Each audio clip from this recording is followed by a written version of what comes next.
Hello everyone, let's start. Okay, so economic सर्वे हमारा एक topic है।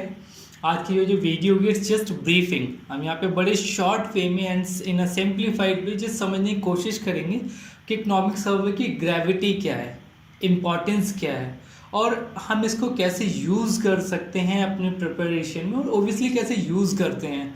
अगर आप यूपीएससी एस्पिरेंट हैं या फिर पीसीएस एस्पिरेंट है, then it becomes very important कि आप जो भी लर्निंग कर रहे हैं उस लर्निंग को इम्प्लीमेंट कर पाएँ whenever and wherever it is needed. Okay, so आइए इन अ ब्रीफिंग में चलते हैं और इसकी ग्रेविटी को समझने की कोशिश करते हैं। So what is economic survey and why? Okay, so economic survey है क्या? Basically economic survey is just like marksheet. आपको पता है, हम स्कूल जाते हैं, कॉलेज जाते हैं, जब भी किसी चीज़ कोई कोर्स कर रहे होते हैं स्कूलिंग के टाइम पे, हम एनुअली हमारे हाथ में क्या मिलती थी एज अ रिजल्ट? मार्कशीट। तो economic survey is just like that. Economic survey क्या है? इकोनॉमिक सर्वे एक मार्कशीट है ना। अब आपको, अगर आप मार्कशीट से इकोनॉमिक सर्वे को कनेक्ट कर रहे हैं तो आप समझ पाएंगे कि जो मार्कशीट होती थी हमारी, लेट से अगर आप 10th क्लास में और जब आपको मार्कशीट मिलती थी तो आप उसमें क्या देखते थे? आप ये देखते थे कि आपने कैसे परफॉर्म किया, राइट?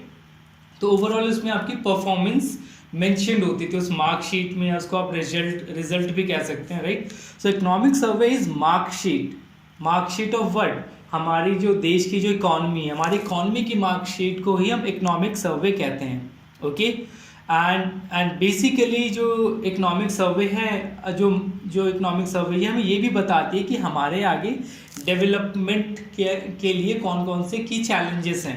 फॉर एग्जांपल, आप जब आपके यहाँ पे रिजल्ट आता था या मार्कशीट आती थी तो आप मार्कशीट के थ्रू एनालाइज कर पाते थे ना कि कौन सा सब्जेक्ट है जहाँ पे आपने कम स्कोर किया, राइट? एंड आप कहीं ना कहीं जो चैलेंजेस थे, जो प्रॉब्लम्स थे, उनको एनालाइज करते थे कि अगर कुछ डेफिशिएंट है तो क्यों डेफिशिएंट है, और अगर कोई सफिशिएंट है तो कैसे सफिशिएंट है, और अगर किसी में इम्प्रूवमेंट करनी है तो कितनी इम्प्रूवमेंट करनी है, ओके, या कितनी हो गई है, राइट? ये सारे टाइप का एनालिसिस आप मार्कशीट देख के कर पाते थे ना, राइट? सिमिलरली यहाँ पर भी आप क्या करते हैं? एनालाइज करते हैं, और इकोनॉमिक सर्वे में बताता है कि जो आपकी इकॉनमी है उसके डेवलपमेंट में कौन कौन से चैलेंजेस आए। नाउ एक और वर्ड भी इम्पॉर्टेंट है कि वाई इकोनॉमिक सर्वे, क्यों हम प्रिपेयर करते हैं, या हम अपने इकॉनमी की मार्कशीट क्यों प्रिपेयर करते हैं, राइट? तो देखिए, जैसे कि आपने देखा कि इकोनॉमिक सर्वे हमें ये हेल्प करता है ये बताने में कि हमारे सामने जो ग्रो करना है, जो हमें डेवलप करना है, right, in terms of economy, right, तो उसको हम कैसे कर पाएंगे, उसके सॉल्यूशंस क्या हैं। तो सजेशन कौन देता है? इकोनॉमिक सर्वे देता है। और ये सजेशन किसको मिलती है? ये सजेशन हमारे गवर्नमेंट को मिलती है, ताकि इस सजेशन के थ्रू गवर्नमेंट क्या कर सके? डेवलपमेंट के लिए इंपॉर्टेंट पॉलिसीज़ या इंपॉर्टेंट स्टेप्स ले सके, राइट? हालांकि एक बात बहुत इंपॉर्टेंट है यहाँ पे कि ये सिर्फ सजेशन है। जब आप सजेशन की बात करते हैं, रिकमेंडेशन की, तो इसका मतलब ये नहीं होता कि आप बाइंड है इसको करने के लिए, बाउंड है इसको करने के लिए, राइट? रिकमेंडेशन का मतलब तो ऑप्शन है। अगर आप करना चाहें तो ठीक है, नहीं करना चाहें तो भी ठीक है। ओके, नाउ ये कहीं ना एक आपको फाउंडेशन या ग्राउंड वर्क प्रिपेयर करके देता है बजट में। ओब्वियसली ये आपकी परफॉर्मेंस होती है लास्ट ईयर की, राइट? तो इससे जो आपका बजट है, आप नेक्स्ट स्लाइड में समझेंगे बजट होता क्या है, राइट? तो आपके बजट के लिए कहीं ना कहीं ये आपको एक क्या देता है? एक रफ स्ट्रक्चर प्रिपेयर करके देता है। एक आपका ब्लूप्रिंट होता है, इन शॉर्ट अगर कहा जाए, कि आपको कहाँ पे कितना फोकस करना है, ओके, सो दैट आप जो डेवलपमेंटल गोल्स हैं उनको अचीव कर पाएँ, राइट? तो बेसिकली अब आपको समझ में आ गया होगा कि इकोनॉमिक सर्वे क्या होता है और क्यों होता है, right? Now important is that कि क्या इकोनॉमिक सर्वे इतना इम्पॉर्टेंट है हमारी यूपीएससी प्रिपरेशन में कि इससे हमारा रिजल्ट बहुत ज़्यादा इम्पैक्ट हो सके? तो answer is yes, somewhere yes, economic survey is very significant. But yes, इसका मतलब ये नहीं कि आप जो इकोनॉमिक सर्वे, ओबियसली जो डॉक्यूमेंट होता है ये हंड्रेड्स ऑफ पेजेस का होता है, राइट? तो आप इसको रीड कर रहे हो और इसको रटना शुरू कर दें, right? So rotten learning will not help you here. ऐसे नहीं कि जो इसमें डेटा दियो, जो एनालिसिस है, आप सारा का सारा रट लें, कितने % ग्रोथ है, या ये लैकिन है, या ये प्लस है, या ये माइनस है। इस डेटा को अगर आप रट लेंगे तो ये हेल्पफुल होगा नहीं, बिल्कुल भी नहीं। एक्चुअली इकोनॉमिक सर्वे क्या करता है? इकोनॉमिक सर्वे आपको एनालिसिस देते हैं, तो आपको बेसिक अंडरस्टैंडिंग होनी चाहिए इकोनॉमिक सर्वे के थ्रू कि क्या क्या इंपॉर्टेंट है, राइट। इसके अलावा ये भी ऐसे नहीं कि इकोनॉमिक सर्वे से डायरेक्टली आपके पास क्वेश्चंस आते हैं, ऐसे नहीं है। हाँ, अगर आपने इकोनॉमिक सर्वे को थोड़ा सा एनालाइज किया है, that can help you in pre and mains में। तो वैसे भी ये इतना इंपॉर्टेंट नहीं रह जाता कि इससे कोई भी क्वेश्चन नहीं बनते, बट इसका मतलब ये नहीं कि बिल्कुल भी नहीं बनते। अब देखिए, जब आप इकॉनमी की बात करते हैं, जीएस पेपर 3 की बात करते हैं, या ठीक है, या फिर और भी अदर जनरल पेपर हो गए, specially GS paper 2 as well. Okay, 1 में तो खैर मैं इतनी बात नहीं करूँगा, GS paper 2 and GS paper 3 की बात करते हैं, and more importantly GS paper 3। तो देखिए, इकोनॉमिक सर्वे आपको सजेशन दे रहा होता है, सॉल्यूशन दे रहा होता है कि आपके सामने अगर कोई इकोनॉमिक प्रॉब्लम हो तो उसका सॉल्यूशन क्या हो। अब जो जीएस पेपर होते हैं उनके जो क्वेश्चंस होते हैं वो कहीं ना कहीं आपसे आपके एडवाइस मांगते हैं, आपसे कहीं ना कहीं सॉल्यूशन मांगते हैं क्वेश्चन के थ्रू, राइट। और यहाँ पे अगर आपका इकोनॉमिक का बैकग्राउंड नहीं है, राइट, तो और अगर वो क्वेश्चन टेक्निकल है, देन आप वो सॉल्यूशन सजेस्ट नहीं कर पाएंगे, राइट। इसके लिए अगर आपने इकोनॉमिक सर्वे को रीड किया होगा, अगर आपने इसको हल्का सा मतलब एक बेसिक अंडरस्टैंडिंग के साथ इसको एनालाइज किया होगा, तो इकोनॉमिक सर्वे कहीं ना कहीं आपके सॉल्यूशन सजेस्ट करता है, राइट। आपके 2 वॉल्यूम्स होते हैं इकोनॉमिक सर्वे में, वॉल्यूम 1 एंड वॉल्यूम 2। वॉल्यूम 1 आपको डेटा एनालाइज करके देता है कि this is the data, and I think in the volume 2 जहाँ पे आपको वॉल्यूम 2 कहीं ना कहीं सजेस्ट करता है कि अगर ये प्रॉब्लम है तो इस की चैलेंज के अगेंस्ट आपके सॉल्यूशन क्या क्या पॉसिबल हैं, क्या क्या आप सॉल्यूशन कर सकते हैं, right. So this is how economic survey is very helpful, but not in the way कि आप इसको रटें और सारा डेटा अपने ब्रेन में स्टोर करें, that is absolutely not important. हाँ, आपको इसको एनालाइज करना आना चाहिए, क्योंकि जब भी आप यूपीएससी क्लियर करके, जब भी आप यूपीएससी एग्जाम को क्लियर करके कहीं पे एडमिनिस्ट्रेशन में जाएंगे, एनी ऑफ द सर्विसेज, तो इम्पॉर्टेंट क्या होगा कि आपके पास फाइल्स होंगी, आपके पास डेटा होगा, आपके पास रिकॉर्ड्स होंगे, आपके पास बहुत सारी पॉलिसीज़ होंगी जिसको आपको रीड करना आना चाहिए, आपको बेसिक अंडरस्टैंडिंग होनी चाहिए उस डेटा के बारे में। इसका मतलब ये नहीं होता कि आपको सारा का सारा डेटा रटना है, बट बेसिक अंडरस्टैंडिंग होनी चाहिए सो दैट आप उसको अपने एडमिनिस्ट्रेशन में इम्प्लीमेंट कर पाएँ। ऑलराइट, सो आपने समझा economic survey just like are marksheet, जो आपको हेल्प करता है बताने में कि आपके परफॉर्म कैसे किया, और इसके अलावा इसलिए भी हेल्प करता है कि आपने कौन कौन से चैलेंजेस हैं आपके अगेंस्ट जिनको आपने टैकल करना है, या जिन चैलेंजेस का आपको सोल्यूशन ढूंढना है। ओके, तो ये सजेशन भी इकोनॉमिक सर्वे देता है।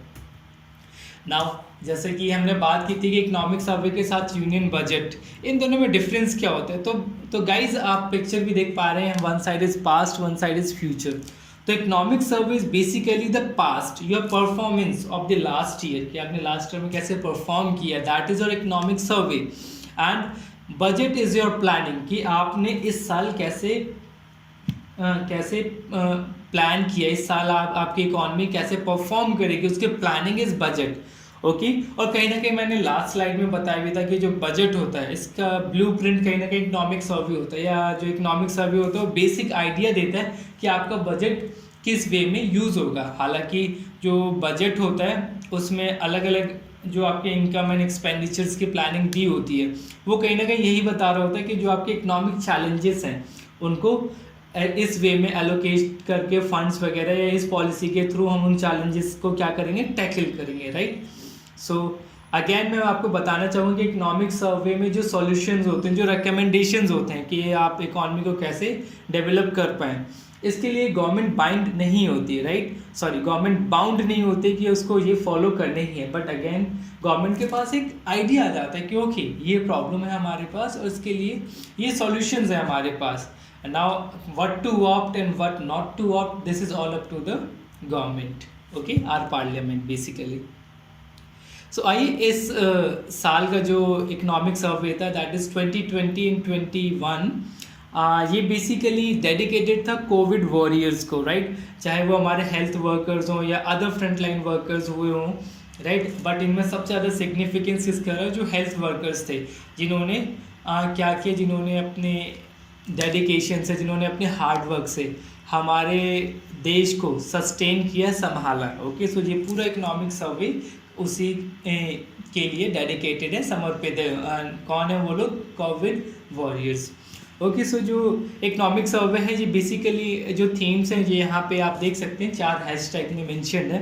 For example, first thing is very important कि saving lives and livelihoods, economic survey ने ये बताया कि जो हमारी इकॉनमी ने फोकस इस पर किया लाइव्स एंड लिवलीहुड्स की सेविंग्स पर, क्योंकि देखिए 2001 में दो साइंटिस्ट थे, बेसिकली इकोनॉमिस्ट थे। वो इकोनॉमिस्ट जिनको नोबेल प्राइज़ मिला, उन्होंने बताया कि जब वर्स्ट सिनेरियो हो हमारे देश के आगे, जब जैसे कि हमारे सामने पेंडेमिक था, इस सिचुएशन में सबसे इम्पॉर्टेंट होता है ह्यूमन लाइफ्स की सेफ्टी, क्योंकि अगर आपने उसको लूज़ किया that would be the worst और the highest loss rather than the financial loss और इकोनॉमिकल लॉस। क्योंकि इकॉनमी अगर एक बार के लिए डाउन होती है तो वो तो दोबारा रिगेन कर लेगी, दोबारा बैक टू द ट्रैक आ जाएगी, बट एक बार अगर लाइफ चलेगी तो आप उसको रिकवर नहीं कर सकते।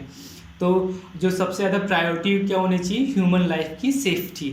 सो ओबियसली इकोनॉमिक सर्वे भी यही कहता है कि जो हमारी पॉलिसी इम्प्लीमेंटेशंस रही थ्रू आउट द पेंडेमिक, वो कैसी रही, वो लाइफ सेविंग के को डेडिकेटेड रहेंगे। ओके, अब जो कोविड वॉरियर्स थे, कोविड वॉरियर्स वो लोग थे जिन्होंने हमारे जो नेशन को होल्ड करके रखा, अप होल्ड करके रखा और सस्टेन किया। सो कोविड वॉरियर्स के बारे में बात की कि कोविड वॉरियर्स का जो सेक्रीफाइस रहा, जो उनका, I am not saying sacrifice means in terms of their hard work. Obviously कुछ लाइव्स भी यहाँ पे लोगों ने सेक्रीफाइस की, दैट वाज द बिगेस्ट, आप कह सकते हो, बलिदान रहा लोगों का।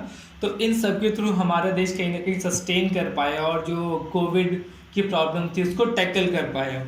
इसके अलावा आप देखिए बीच ये जो हमारी इकॉनमी थी, जो क्योंकि लॉकडाउन रहा हमारा प्रॉपर फर्स्ट क्वार्टर में, अप्रैल में जून के अकॉर्डिंग, तो जो इकॉनमी थी वो हमारी वी शेप में गिर गई थी, मतलब बहुत ज़्यादा सडनली फॉल आ गया था। बट जैसे ही हम अनलॉक हुए इन फेज वाइज, तो हमारी इकॉनमी ने धीरे धीरे अपनी जो सस्टेनेबिलिटी है उसको अचीव कर लिया और दोबारा अपने प्रीवियस लेवल तक मूव करने लगी बेसिकली, नॉट कि वो प्रॉपरली प्रीवियस लेवल तक पहुंची, बट हाँ उस तक वो अचीव कर लिए, जो उसका एक नॉर्मल, जो उसका एक एवरेज स्टैंडर्ड था।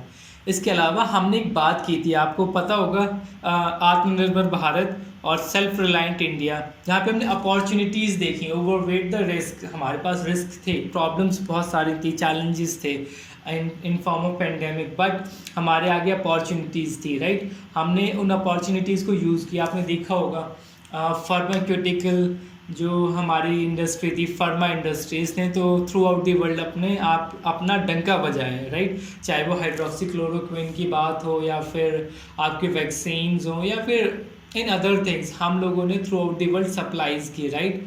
और even not only this, even हमने फूड ग्रेन्स भी सप्लाई किए इन अ बिग क्वांटम, ताकि कहीं पर भी जो ह्यूमन लाइफ है उसको सस्टेन किया जा सके और कहीं पर भी एक जो वर्स्ट इम्पैक्ट है, जो किसी देश का जो वर्स्ट सिनेरियो हो सकता था, उसको मिनिमाइज़ किया जा सके।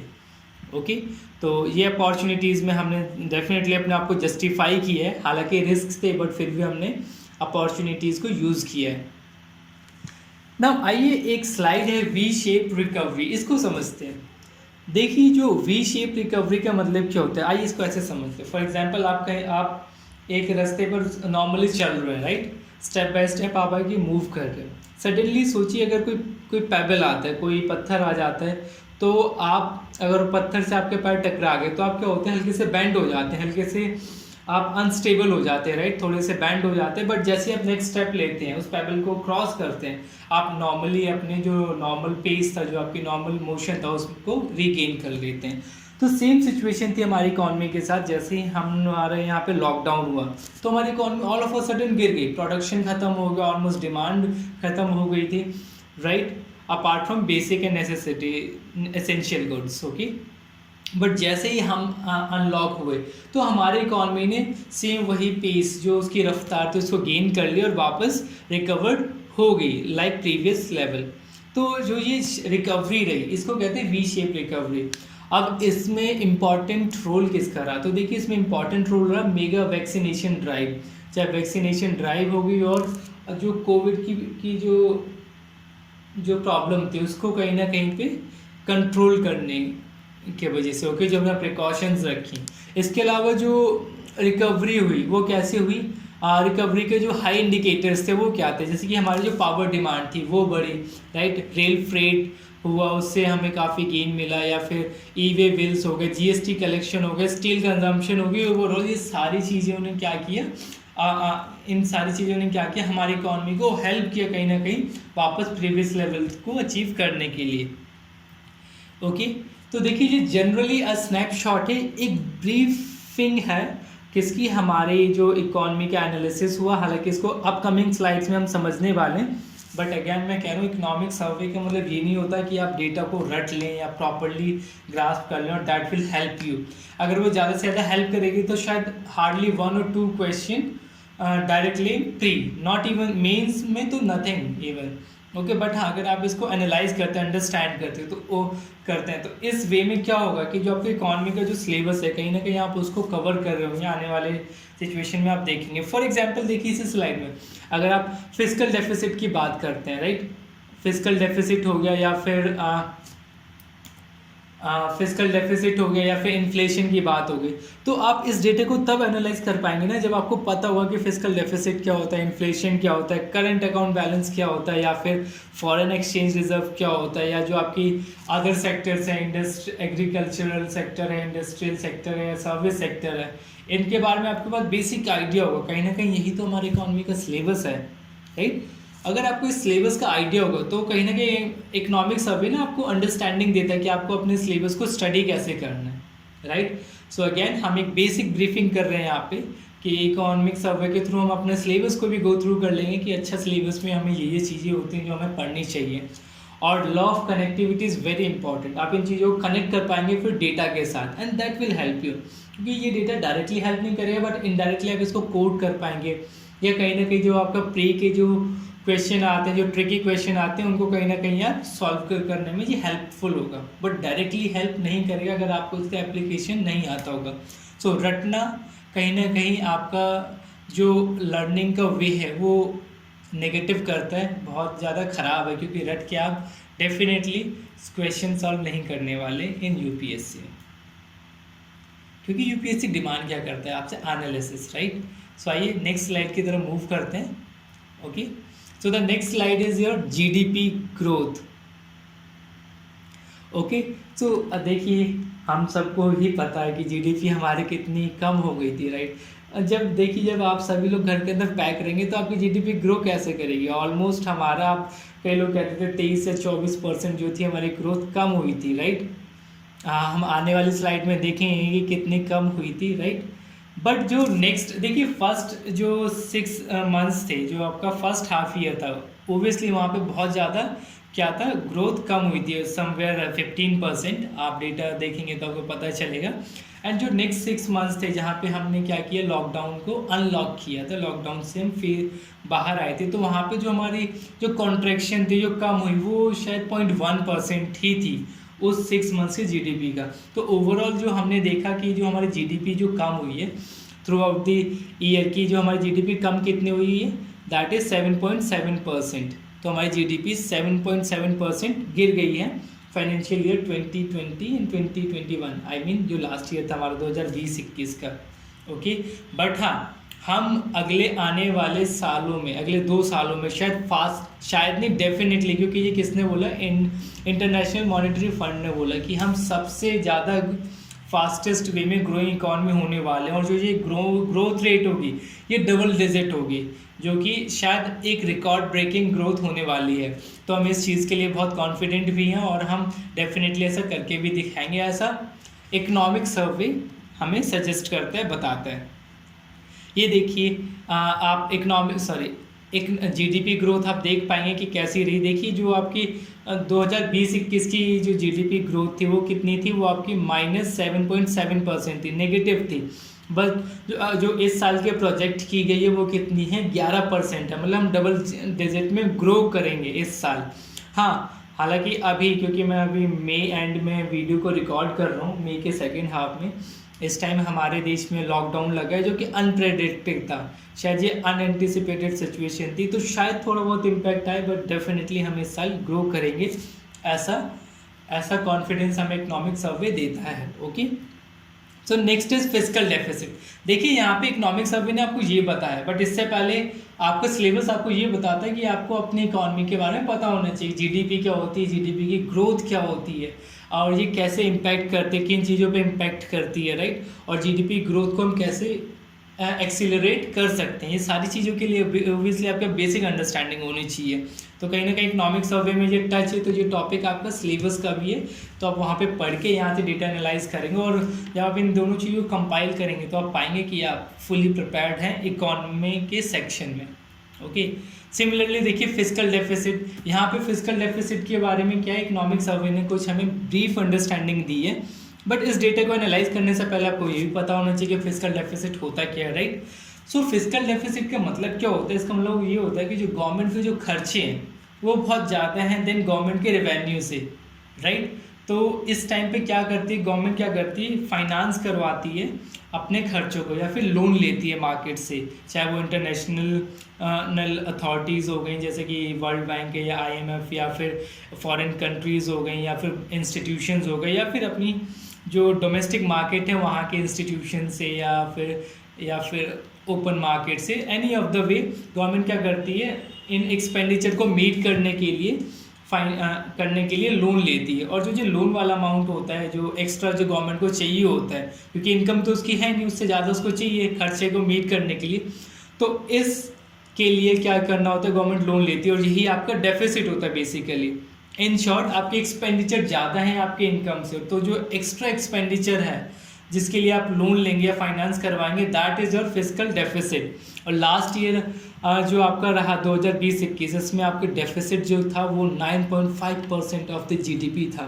क्यों था, हम सभी जानते हैं, again no need to tell about the pandemic. Okay, एक बार के लिए तो देखिए बड़ी आयरॉनिक सिचुएशन हुई, आप लोगों को पता होगा, बहुत फेमस रही, कि गवर्नमेंट के रेवेन्यू जनरेशन के लिए गवर्नमेंट ने लीकर को ओपन सेल के लिए अलाउ कर दिया ड्यूरिंग द लॉकडाउन, बट जहाँ पे अदर चीज़ें, जो अदर इम्पॉर्टेंट चीज़ें कहा जा सकती हैं, उनको बंद रखा, बट गवर्नमेंट ने लेकर को प्रायोरिटी दी। क्यों, कहीं ना कहीं गवर्नमेंट ने ऐसा कहा कि इससे क्या होता है, रेवेन्यू जनरेट करेंगे और कहीं ना कहीं इनके गवर्नमेंट के एक्सपेंडिचर को मीट करने में हेल्पफुल रहेगा।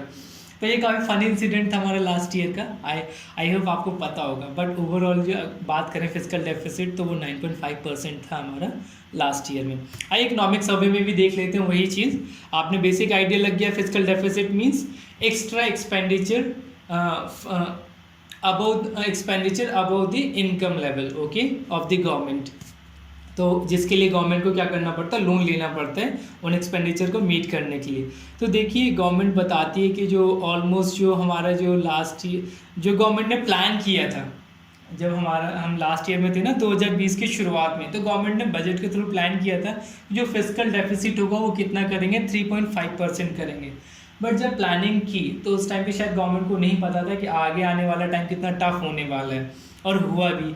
किसी ने भी ये एंटिसिपेट ही नहीं किया, जब ये किसी को पता ही नहीं चला कि फ्यूचर इतना टफ होगा, हम सभी पेंडेमिक को फेस कर रहे होंगे और बहुत बुरी तरीके से स्ट्रगल कर रहे होंगे, राइट।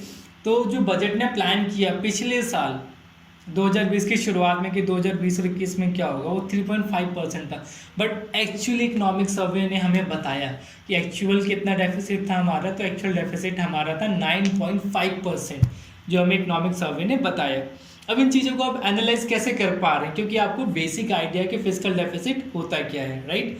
सो अगेन आपका सिलेबस के जो बेसिक कॉन्सेप्ट्स हैं प्लस इकोनॉमिक सर्वे का एडिशन, ये दोनों ही आपकी प्रिपरेशन को परफेक्ट बनाते हैं। आइए नेक्स्ट स्लाइड में बात करते हैं। ओके, तो जो नेक्स्ट स्लाइड है आपकी जो नेक्स्ट स्लाइड है वो आपकी इन्फ्लेशन के बारे में। देखिए ये इकोनॉमिक सर्वे की सजेशन है या डेटा एनालिसिस है, बट उससे पहले हमें पता होना चाहिए इन्फ्लेशन होता क्या है। तो इन्फ्लेशन का मतलब होता है ओवरऑल राइज इन प्राइस, मतलब जो आपका जनरल प्राइस लेवल है वो बढ़ गया है, okay, in terms of goods and service in your economy.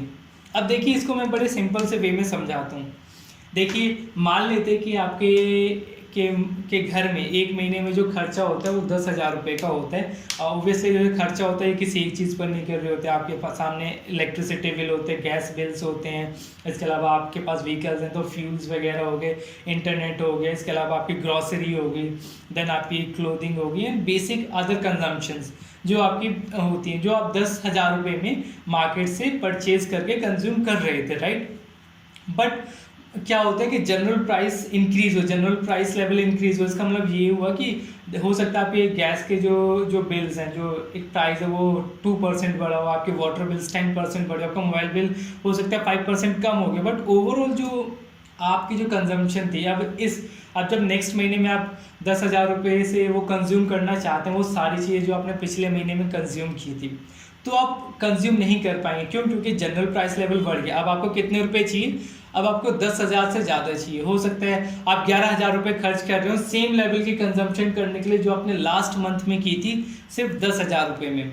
तो देखिए, इसका मतलब ये नहीं कि आपको किसी एक कॉमोडिटी से, बट ओवरऑल आपकी कॉमोडिटी में के जो प्राइस बढ़ा, कहीं ना कहीं एवरेज बेसिस पे आप कह लो, तो इसी एवरेज बेसिस का जो प्राइस इंक्रीज होता है, जनरल लेवल पे जो प्राइस इंक्रीज होता है, उसी को हम इन्फ्लेशन कहते हैं।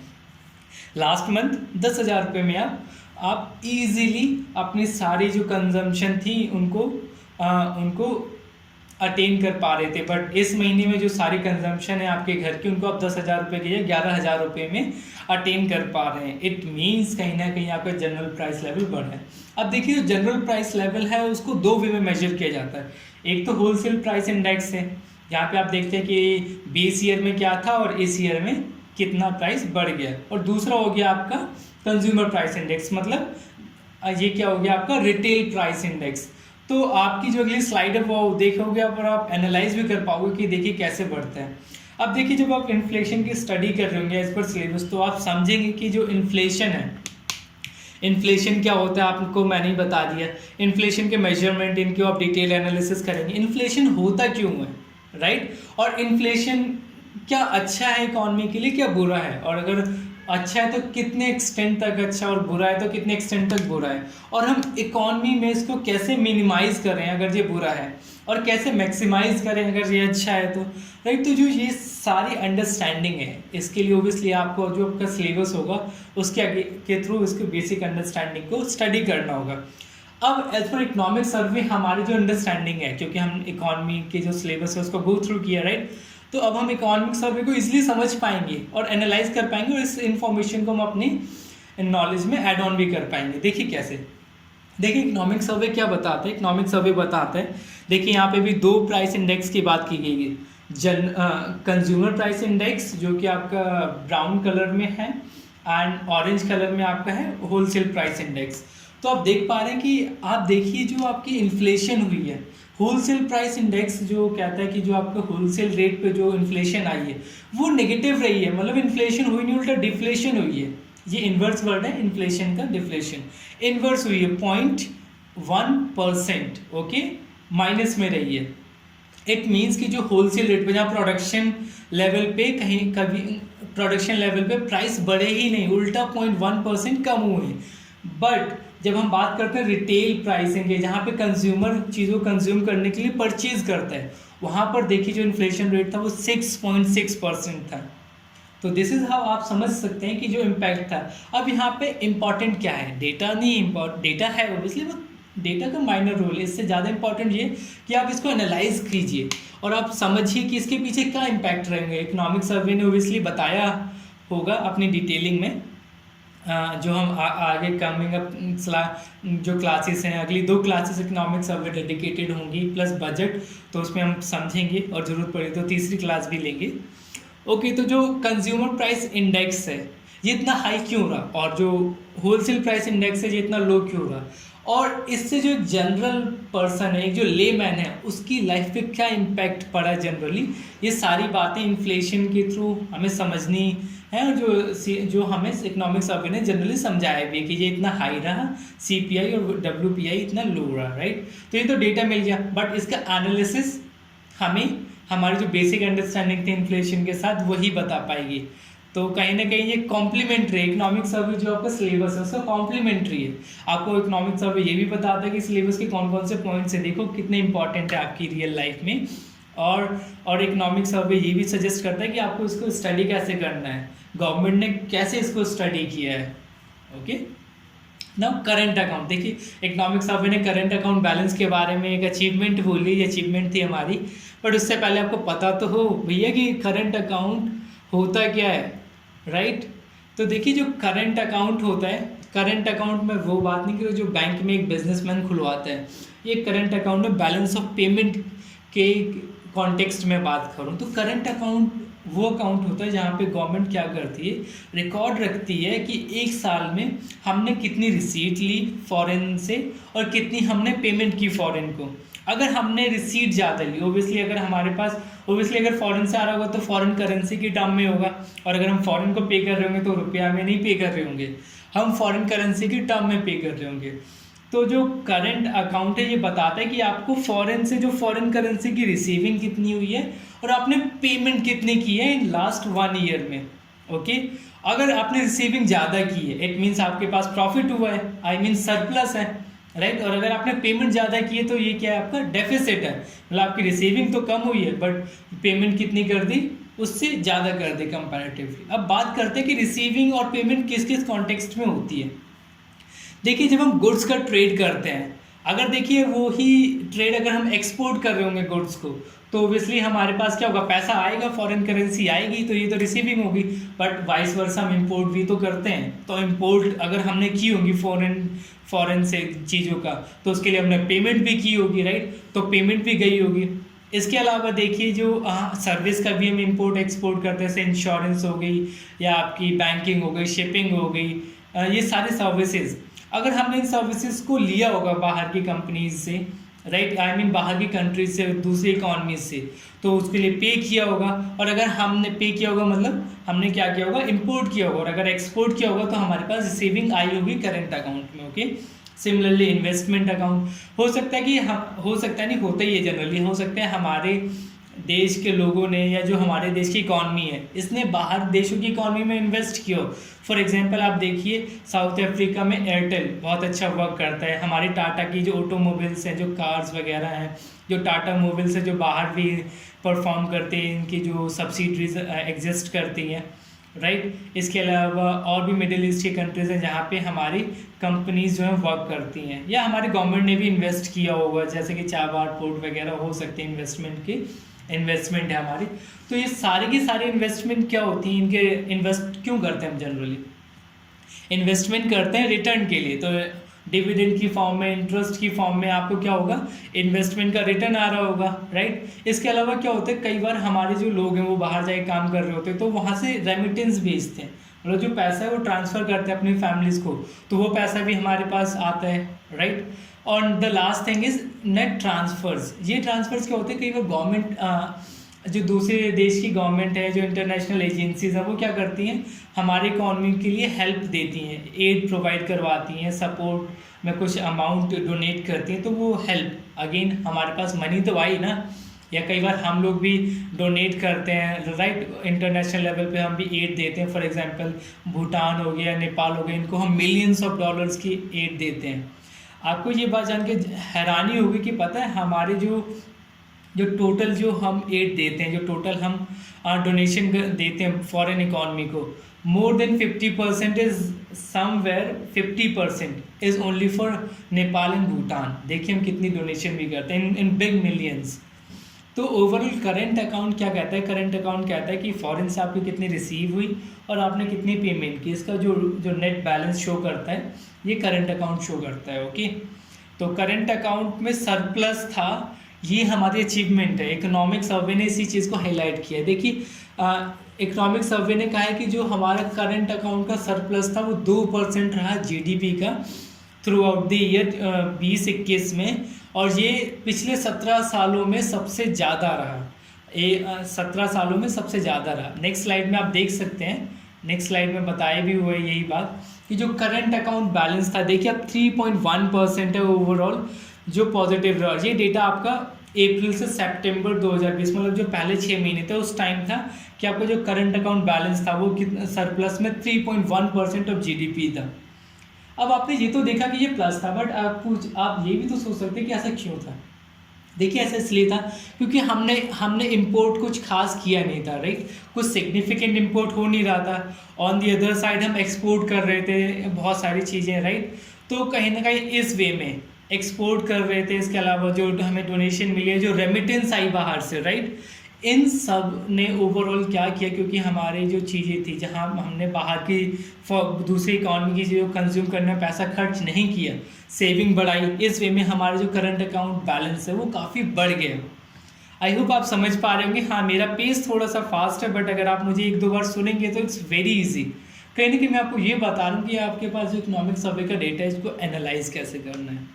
ओके, बट आप अपना फीडबैक ज़रूर दीजिएगा कि अगर ये पेस ज़्यादा फास्ट है देन हम इसको स्लो भी करेंगे। अगर अगर आप कंफर्टेबल नहीं होंगे तो मुझे फीडबैक ज़रूर दीजिएगा। ओके, आइए नेक्स्ट स्लाइड पे बात करते हैं फॉरेक्स रिजर्व। ये देखिए, इकोनॉमिक सर्वे ने फॉरेक्स रिजर्व का एनालिसिस दे रखा है हमें, राइट, जो कि ऑल टाइम हाई रहा। इसके बारे में बात करते हैं, जनवरी में हाई रहा, बट उससे पहले जान लेते हैं कि फॉरेक्स रिजर्व होता क्या है, इसीलिए ये स्लाइड है आपके लिए।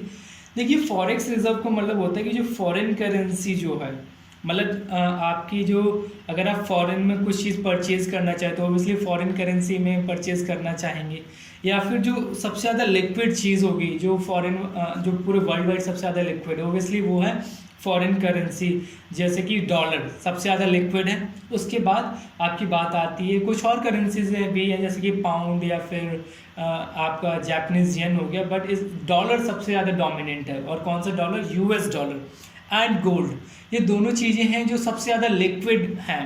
मतलब इनको कोई भी economy through of the world accept करती है अगर आपको उनको पेमेंट करनी हो किसी वे में, किसी रीज़न से। ओके, तो ऑब्वियसली हमारा इंपोर्ट होता है, और जब एनर्जी की बात आती है तो सबसे ज़्यादा पेट्रोलियम का हम इंपोर्ट करते हैं। तो ये इंपोर्ट हम इंडियन रुपीज़ में तो कर नहीं सकते, इसके लिए क्या चाहिए होंगे हमें?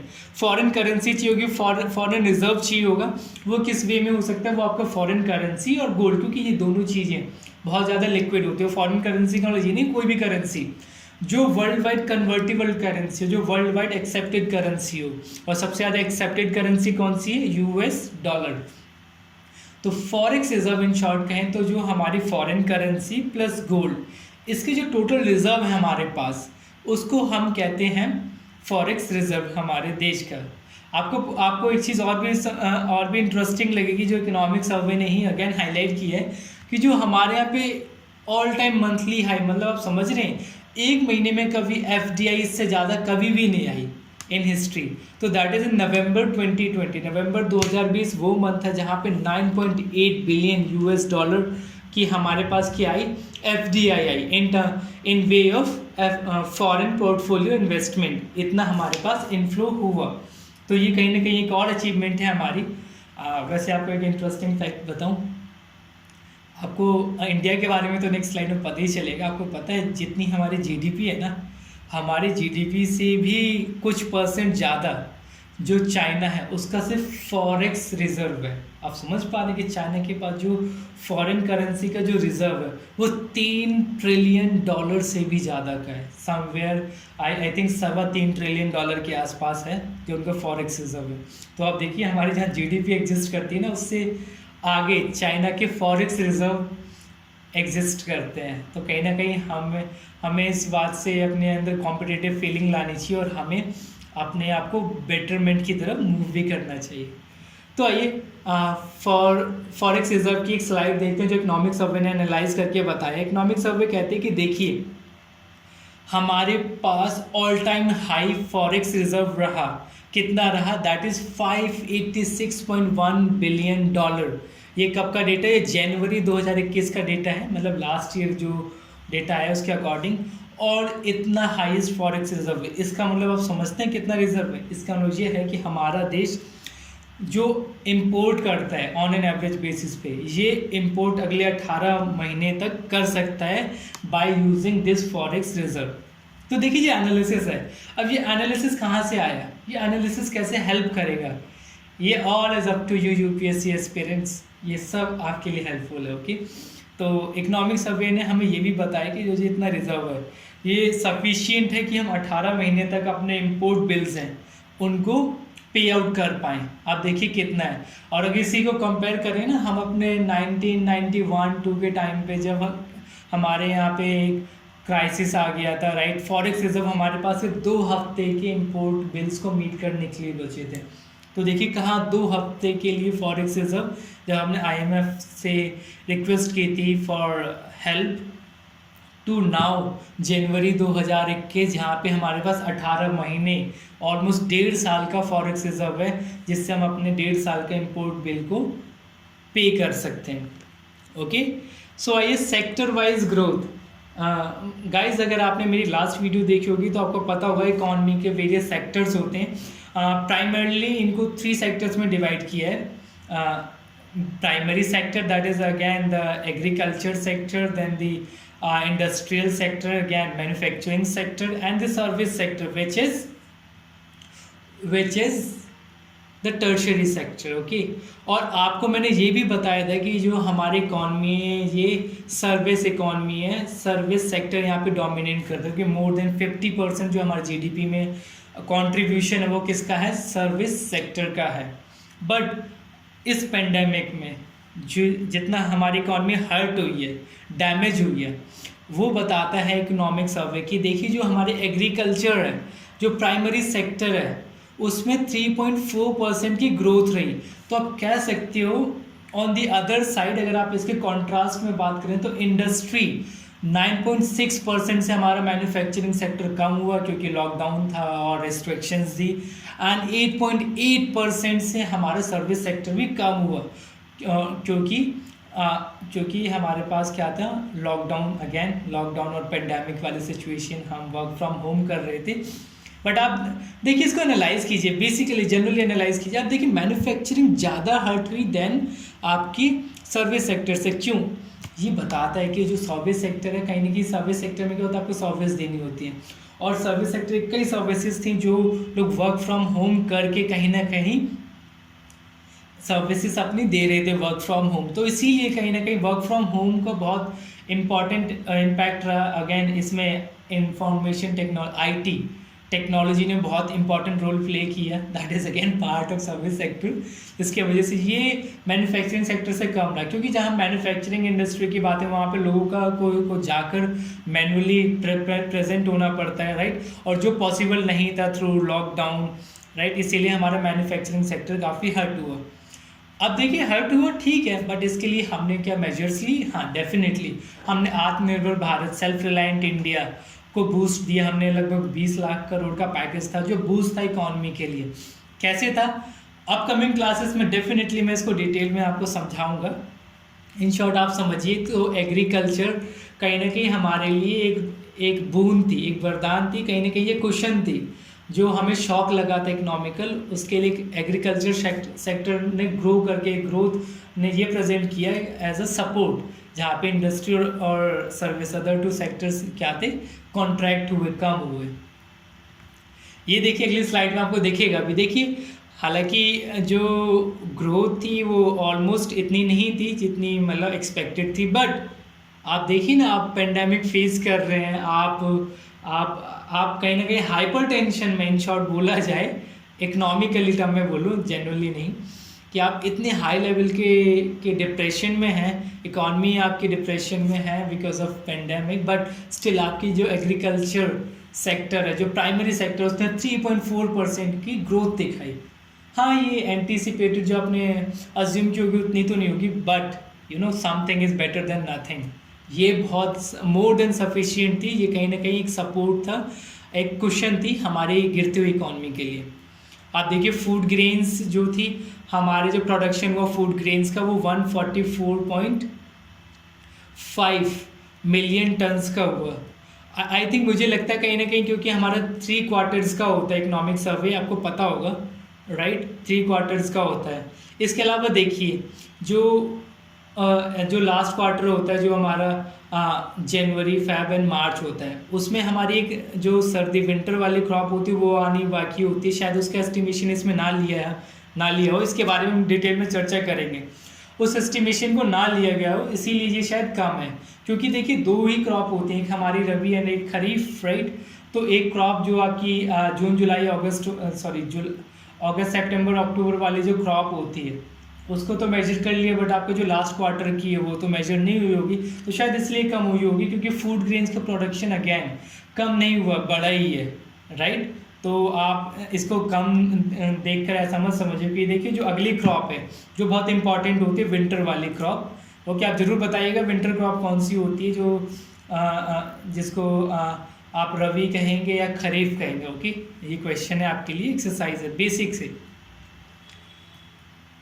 देखिए उसके बाद आते हैं इंडस्ट्रियल ग्रोथ। अगेन आपने को मैंने प्रीवियसली बता ही दिया कि इंडस्ट्रियल ग्रोथ जो सेकेंडरी सेक्टर है हमारी इकॉनमी का उसने 9.6% नेगेटिव ग्रोथ शो की। इसका मतलब क्या था कि हमारी इकॉनमी 9.6% से कॉन्ट्रैक्ट हो गई, शॉर्ट हो गई। ओके, एंड अगली जो है अगली स्लाइड आपको सर्विस सेक्टर के बारे में बता रही है। सर्विस सेक्टर की ग्रोथ भी आपकी 8.8% माइनस रही।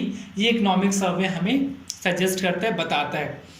And finally the very important thing जो इकोनॉमिक सर्वे ने हमें बताया कि health care is under spotlight.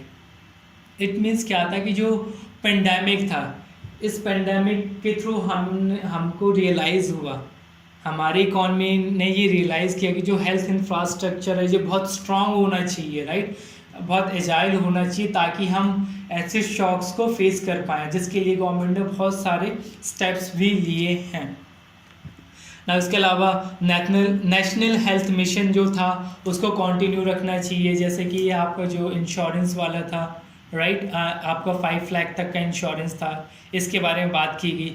जो हेल्थ केयर फैसिलिटीज़ हैं कहीं ना कहीं जो जीडीपी की थी वो आप देखिए कितनी, जो 1% पहले हेल्थ केयर फैसिलिटीज़ पे जो था इकॉनमी जीडीपी का जो था, जो गवर्नमेंट ने कंट्रीब्यूशन था वो कहीं ना कहीं कितना हो गया, 2.5% ऑफ जीडीपी हो गया है। मतलब हम अपने जीडीपी का 2.5 से 3% के बीच में हेल्थ केयर पर खर्च करते हैं। कहीं ना कहीं यहाँ पे इंश्योरेंस ने बहुत, जो हेल्थ इंश्योरेंस है उसने बहुत इंपॉर्टेंट रोल प्ले किया, जिसके थ्रू क्या हुआ, इकोनॉमिक सर्वे बताता है कि जो हमारे पॉकेट एक्सपेंडिचर थे वो 65% से 35% तक आ गए हैं। मतलब जहाँ पर आप देखिए जहाँ पे आपके पास इंश्योरेंस कवर नहीं है, जहाँ पे आपके पास हेल्थ केयर सर्विस नहीं है और सडन आप अगर किसी डिसीज़ से सफ़र करते हैं या any family member of your family, ऐसा कभी ना हो, may God I hope so. Okay, but अगर ऐसा होता है तो आप देखिए एक मेजर चंक आपके इनकम का उसके डिसीज़ के क्योर में या उस जो सफरिंग पर्सन है, जो डिसीज़ जो विक्टिम है जिसको कोई प्रॉब्लम है, उसकी बीमारी का इलाज करने में आप लगभग अपनी एक मेजर चंक खो दे देते। बट क्योंकि इंश्योरेंस आया, हेल्थ इंश्योरेंस जैसी चीज़ें और गवर्नमेंट ने के अदर इनिशिएटिव्स हैं, इसके वजह से जो हमारा खर्चा है वो जहाँ पहले हम 65% ऑफ आर स्पेंडिंग करते थे इस पर, अब वो सिर्फ हाफ रह गई है, 35%। इसके अलावा देखिए जो है एक और चीज़ इकोनॉमिक सर्वे ने बताई, वो क्या कि करेक्ट इन्फॉर्मेशन अवेलेबल होना हेल्थ सेक्टर के लिए बहुत इम्पॉर्टेंट है। ओके, आई मीन टू से जो करंट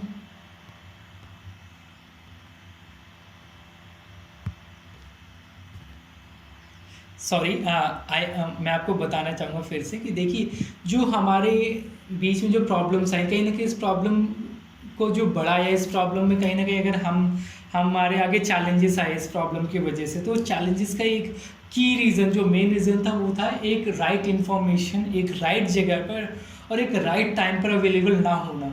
जो हेल्थ सेक्टर में इंफॉर्मेशन का जो असिमेट्री थी उसको इम्पॉर्टेंट है मेंटेन करना, ताकि एक proper information proper data available हो, सो दैट हेल्थ केयर एक नेसेसरी जो रिक्वायर्ड जो प्रिकॉशनरी हों और जो प्रिवेंटिव मेजर्स हैं उनको राइट वे में लिए जा सके, उनको इम्प्लीमेंट किया जा सके।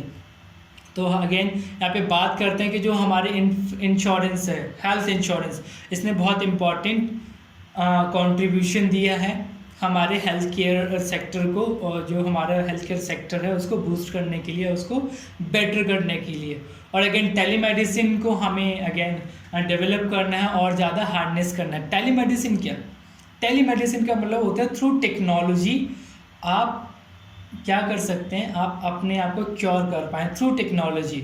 इट मीन्स आप डॉक्टर्स को अपने डिसीज़ के बारे में इन्फॉर्म कर पाएँ, डॉक्टर आपको डायग्नोज कर पाएँ प्रॉपरली थ्रू टेक्नोलॉजी, और डॉक्टर आपकी हेल्प कर पाएँ आफ्टर डायग्नोज करने के आफ्टर आपका जो प्रॉब्लम है उसको सॉल्व करके, या फिर जो है क्योर जो आपकी प्रॉब्लम है उसको क्योर करके। ठीक है, सो this is all about the health care, जहाँ पे बात की कि इंश्योरेंस के थ्रू, या जो हमारा जो हेल्थ इंश्योरेंस है वो इसने इम्पॉर्टेंट रोल किया है। जो हमारे डेटा जो इन्फॉर्मेशन है इसके लिए एक एसिमेट्री होनी चाहिए, इन्फॉर्मेशन एसिमेट्री होनी चाहिए in the whole health care sector to make it the best to perform at the optimum level.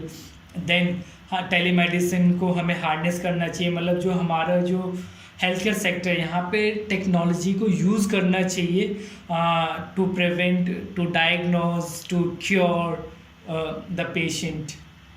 Okay, so this is all about the health care. Now COVID policy response क्या था। देखिए हमारे जो economic survey है, even जो हमारे KV. Subramaniam जो chief economic adviser हैं, जिन्होंने एक बहुत इम्प्रेसिव स्पीच दी, डेफिनेटली आप पीबीआई पे जाएंगे तो आपको, सॉरी पीआईबी पे जाएंगे तो आपको मिल जाएगी। उन्होंने बहुत इम्प्रेसिव स्पीच दी। उन्होंने कहा कि देखिए जो हमारा इकोनॉमिकल लॉस हुआ है that is short term pain, but हमारे पास लॉन्ग टर्म गेन के लिए जो इम्पॉर्टेंट था, कहीं ना कहीं हमने अपने आप को प्रिवेंट किया, because it is a very common saying, prevention is better than cure. तो जो हमने प्रिवेंशन की, जो अपने आप को कंट्रोल किया, हमने अपने आप को होम क्वारंटाइन किया या फिर लॉकडाउन के थ्रू हमने अपने आप को घर के अंदर पैक किया, इस वजह से क्या हुआ, हमें शॉर्ट टर्म पेन तो हुआ, कुछ चैलेंजेस आए, बट लॉन्ग टर्म में क्या हुआ, हमने जो बड़ी पॉपुलेशन है वो इससे इन्फेक्ट होने से हमने बड़ी पॉपुलेशन को बचा लिया, राइट। इस वे में क्या होगा, जो हमारी जो वर्किंग पॉपुलेशन है वो अगेन जो भी लॉस हुआ उसकी रिकवरी कर लेगी। सो इस वे में इंटरप्रिटेशन रही कि जो शॉर्ट टर्म गेन था उससे पेन था, उससे लॉन्ग टर्म गेन को अचीव किया जा सकता है, क्योंकि हमने वैल्यू किसको दी, हमने वैल्यू इकॉनमी को नहीं दी, प्रायोरिटी, हमने प्रायोरिटी दी तो सिर्फ और सिर्फ लाइव्स को एंड लिवलीहुड्स को, हमने उसको फोकस किया। अगेन मैं कोट करना चाहूँगा, मिस्टर के.वी. सुब्रमण्यम ने भी कोट किया था और इकोनॉमिक सर्वे में भी मेंशन है कि 2001 के जो नोबेल प्राइज़ विनर थे इकोनॉमिक्स के, हैंसन एंड सार्जेंट, उन्होंने कहा था कि देखिए जो पेंडेमिक जब फेस कर रहे हो तो वहाँ पे जो सबसे बड़ा लॉस होता है that is the loss of human lives. देखिए, और हमें ह्यूमन लाइव्स के लॉस को हमेशा कम करना चाहिए, मिनिमाइज करना चाहिए। हाँ, जीडीपी डेफिनेटली जो होगी वो डाउन हो जाएगी, but it will come back, but human life will not. Okay, तो देखिए यहाँ पे फोकस इन शॉर्ट में क्रक्स बताऊंगा आपको कि देखिए जो आपका ह्यूमन लाइफ है उसको इम्पोर्टेंस दी हम लोगों ने। जो हमारी कोविड पॉलिसी रिस्पांस था वो क्या था, ह्यूमन लाइफ को प्रायोरिटाइज करना, इकॉनमी वहाँ पे सेकेंडरी लेवल पे थी, और क्योंकि इकॉनमी को रिगेन किया जा सकता है। देन जो स्पेनिश फ्लू जो 1 सेंचुरी पहले था, जो उस टाइम पे हम जितने वल्नरेबल थे इतने वल्नरेबल इस टाइम नहीं थे, क्योंकि हमने उससे क्या किया, उससे लर्निंग ली, और जो उस लर्निंग से जो एनालाइज था, जो उसके अकॉर्डिंग हमने पॉलिसी रिस्पॉन्स किया, जिससे हम कोविड जैसे पेंडेमिक को फेस कर पाए, राइट। इसके अलावा हाँ, जो लाइफ सेविंग्स थी इस पर हमने फोकस किया, हालांकि इकॉनमी में बहुत ज़्यादा हमारा डैमेज हुआ, बट अगेन हमने ह्यूमन लाइफ को ही प्रायोरिटी दी। क्यों? इसके अलावा इकोनॉमिक सर्वे ने ये भी कहा कि देखिए हमारी जो पॉलिसी रिस्पॉन्स थी इस वजह से क्या हुआ, जो हमारी इकॉनमी थी जो वी शेप में कहीं जो सडनली एकदम से फॉल हो गई थी, डिक्लाइन हो गई थी, as per economic survey somewhere 15% हमारी जो फर्स्ट 6 मंथ्स की इकॉनमी थी इन 2020 और 21 वो शार्प डिक्लाइन हुई, वो वापस इन वी शेप रिकवर हो गई, all of a sudden recover भी हो गई। क्यों? Because of Covid policy response. हाँ, जो हमने जो एक्शंस लिए कोविड के दौरान। ओके, इसके अलावा इसमें एक और बात भी की गई है कि देखिए जो सेकेंड वेव है कोविड की, इसको हमने अवॉइड किया इन द लास्ट ईयर। हालांकि प्रेजेंट अगेन मैं मई एंड में रिकॉर्ड कर रहा हूँ 2021 के, हम जो सेकेंड वेव कोविड से वर्स्ट वे में सफर्ड है, बट देखिए यही सेकेंड वेव अगर, क्योंकि इकोनॉमिक्स सर्वे लास्ट ईयर क्या था ना बडीज़ 2020-21, तो 2020-21 का जो टाइम पीरियड था उसमें बहुत सारी यूरोपियन कंट्रीज़ थी, इवन यूएस वगैरह जैसे प्लेसेस, वहाँ पे सेकेंड वेव आ चुकी थी, वो सेकेंड वेव को डील कर रहे थे या फेस कर रहे थे, बट हम लोगों के यहाँ पे सेकेंड वेव कहीं दूर तक 2020-21 का जो पीरियड था till the till the economic survey presented, January and में इकोनॉमिक सर्वे आई 2021 की, उससे पहले कहीं भी सेकेंड जो वेव थी कोविड की उसके बारे में दूर दूर तक कहीं पर भी हम लोग कोई प्रॉब्लम फेस नहीं कर रहे थे, या उसकी मतलब प्रॉब्लम दूर दूर तक हमारे पास थी नहीं। तो इकोनॉमिक सर्वे बहुत कॉन्फिडेंट था उस टाइम पे, और था भी, क्योंकि जिस कॉन्टेक्स्ट में वो बात कर रहा था वो एब्सोल्युटली राइट। वो कह रहा था कि सेकंड वेव से हमने अपने आप को अवॉइड किया है, कहीं ना कहीं हमने इकोनॉमी को कैसे हमने करेक्ट पॉलिसी मेजर्स लिए, करेक्ट पॉलिसी रिस्पॉन्स किया। Okay, so thank you very much people, I hope आपको समझ में आया होगा। देखिए, इस वीडियो को बनाने का पर्पज़ मेरा बेसिकली था कि आपका जो सिलेबस है इकॉनमी का उसको कंपाइल, उसको मर्ज कर सकें इकोनॉमिक सर्वे के डेटा के थ्रू, और इसका आप यूज़ कैसे करेंगे in your UPSC preparation. Just that, I hope आपने समझा होगा। Okay, thank you so much, see you soon people.